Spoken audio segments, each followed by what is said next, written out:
kami ditugaskan oleh SN1 dosen kami mata kuliah perlindungan komunikasi pertanian untuk mencari informasi mengenai evaluasi perlindungan pertanian yang ada di BPP Selamaran ini. Sebelumnya kami mau mencari informasi mengenai evaluasi dampak dari perlindungan pertanian, dan untuk programnya itu kami memilih salah satu program yaitu urban farming atau pertanian. Sebelumnya kami mau minta untuk nama saya Deodora Julita ya.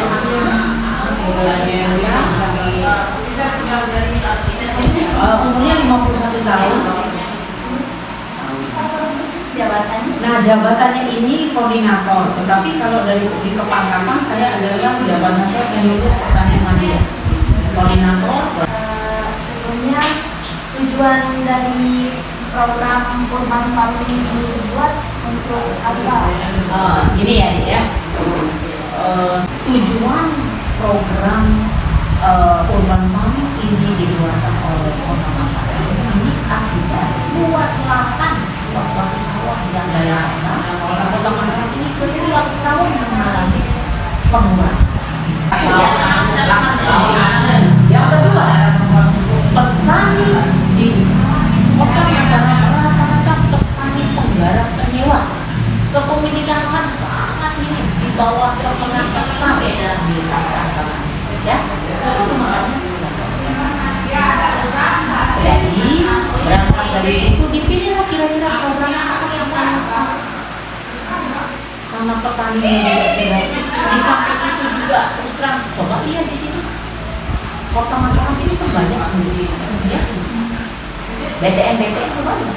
Ada nggak punya pekarangan? Harapannya bagaimana memanfaatkan lahan pekarangan yang sedikit ini paling tidak bisa meningkatkan satu, paling tidak kesejahteraan. Kesejahteraan kenapa? Umpamanya sayurnya bisa bertambah lagi dari situ. Syukur-syukur ada lebih yang bisa dijual, apa yang banyak. Ini jangan bertambah. Bahkan kalau ada yang itu bisa diganti dengan apa? Bisa di situ peternakannya, bisa perikanannya.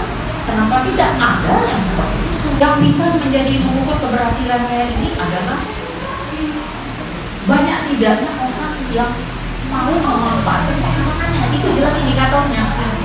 Umpamanya begini, tahun ini mungkin di datanya lewat desa bisa nanti warganya dilihat kan, yang BTN lah, nggak usah dilihat-lihat kan di sana yang lahannya sempit atau ada di desa, ada nggak di situ tanaman, muncul nggak di situ, kan ya?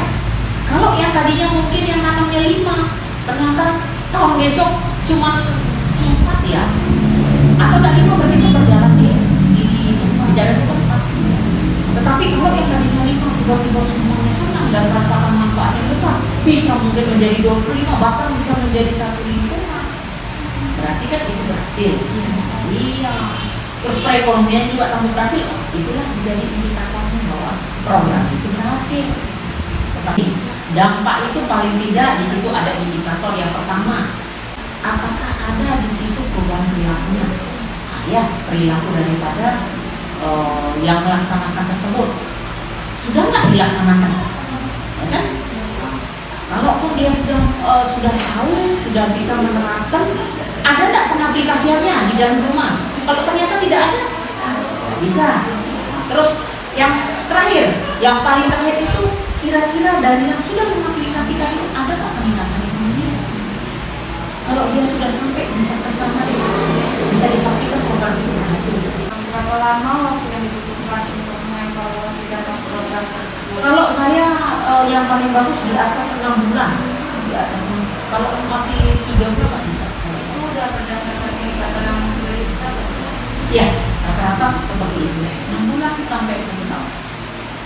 Terus siapa aja sih pihak yang terlibat dalam proses evaluasi? Yang jelas di sini kami tentunya masyarakat yang istilahnya audien yang mau kita sasaran kita siapa di sini kan, itu harus kelompok sasaran. Dan terakhirnya mungkin peningkatan ekonomi. Kalau dia sekarang urban farming, kalau di kota-kota ini paling tidak taruhlah ya masyarakat kalau dia bisa menangkap nggak tahu dia bisa. Ya kan? Syukur-syukur malah tetangga ini, ayah ada sama-sama menjual ke ini kan. Kadang-kadang ya saya kan cuma carinya dapat segenggam, mau dijual segenggam juga nggak laku kan. Tetapi kalau di situ ada sama-sama semuanya pokok-pokok lumayan 2 kilo ke pasar. Tolong saya ada 3 titik. Kalau kita harus seperti ini, titik-titik jadi 3 kilo ke pasar. Kendala yang dihadapi gimana? Kendala yang dihadapi selama ini paling tidak maksudnya saya ada stimulan, ada bantuan stimulan paling tidak di awal itu bibit tanah pupuk karena terus terang susah mencari langsung ke ini namanya pupuk ya paling tidak dana stimulan jadi tahun ke depannya mungkin mereka dari hasil itu bisa dikembangkan. Kalau P2R itu memang dana tidak sih uang. Jadi mereka diberangkatin, ada yang namanya kebun bibitnya, ada semuanya berkembang. Jadi harapannya berkembang di satu kelompok ini mungkin besok bisa ini dialihkan ke kelompok yang lain. Kan harapannya kan seperti itu.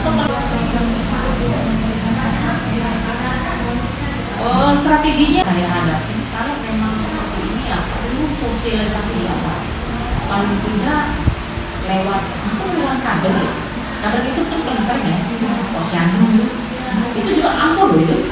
Jadi ibu-ibu yang di desa itu kan tidak ada kelompok. Jadi kami untuk masuk ke situ kan bagaimana? Ya kalau menurut saya paling tidak masukin dari lewat kader, lewat desa, lewat desa, masuki strategi lewat situ. Adanya di situ penyuluhan.